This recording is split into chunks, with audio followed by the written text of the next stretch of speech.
Now our speaker number 9, Kevin S. Parent, Hanging with Batman. Hanging with Batman, Kevin S. Parent.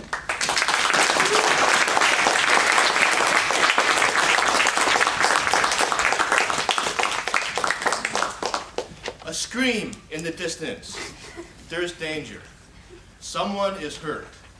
Someone needs help. My help. Who am I? Yeah. I am the lone crusader. I am the people's champion. I am 6 years old.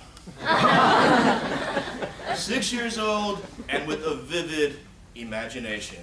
And on this particular day, as a cold autumn wind winds its way through a South Side Chicago neighborhood, I am pretending to be Batman. The danger escalates. Sirens fill my imaginary world. As Batman rushes to the scene of the crime, the 6-year-old boy runs around his backyard. As Batman scales the building, the 6-year-old boy climbs a tree. As Batman swings down to the scene of the crime, the 6-year-old boy jumps off the tree. Or, that was my intention. I didn't actually make it down. Instead, I got stuck on a branch like this.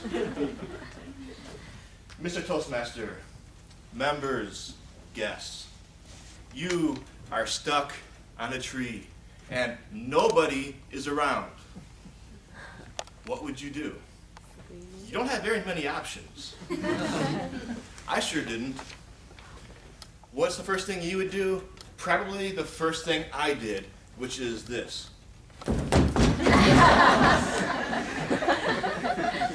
And in my case, it doesn't work.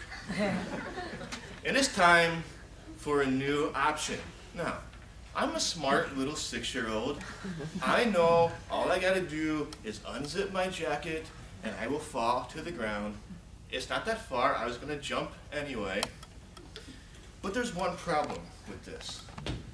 If you have ever been a 6-year-old boy, I think about half of you have been, you know that a 6-year-old boy's zipper doesn't work.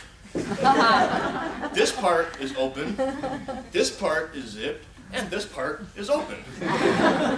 And I'm trying desperately to try to get the darn thing down, and it just doesn't work. Option number 3. I look at my house, and in the 2nd floor window, I can see my mother doing the dishes that evening. I close my eyes, and with all my strength, help me! Help! And I open my eyes, and I look, and there's my mother doing the dishes.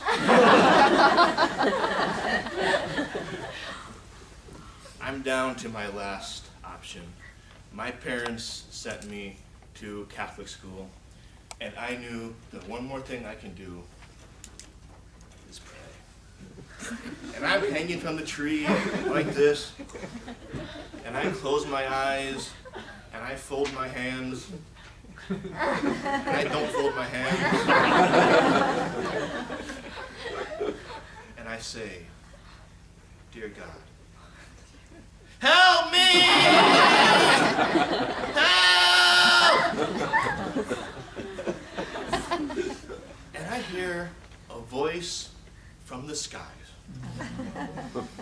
Not a deep, masculine, booming, thundering voice, but a soft, gentle voice. And the voice says, "Hola, chico, hola." And I'm thinking to myself, oh great, God finally answers my prayers, and he doesn't speak English.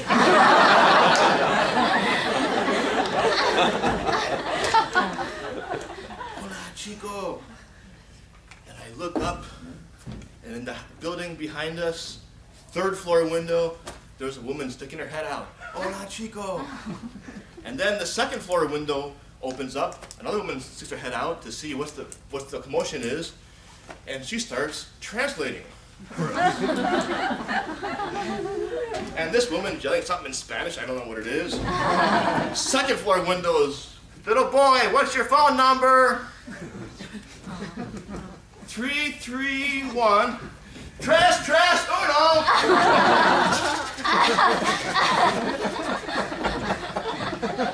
4412, and she translates the rest of it, and they close their windows. I turn my attention back to my house.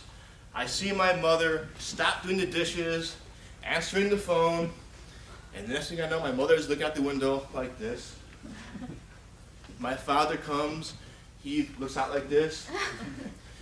My brother comes out, older brother, and he looks out like this.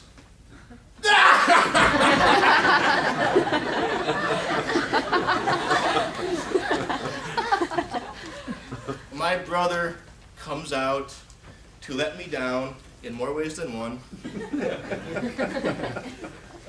But before we do that, before he lets me down, we enter negotiations. Suffice to say that today, 35 years later, I am still supposed to be cleaning his room. And now you know why I moved to Korea.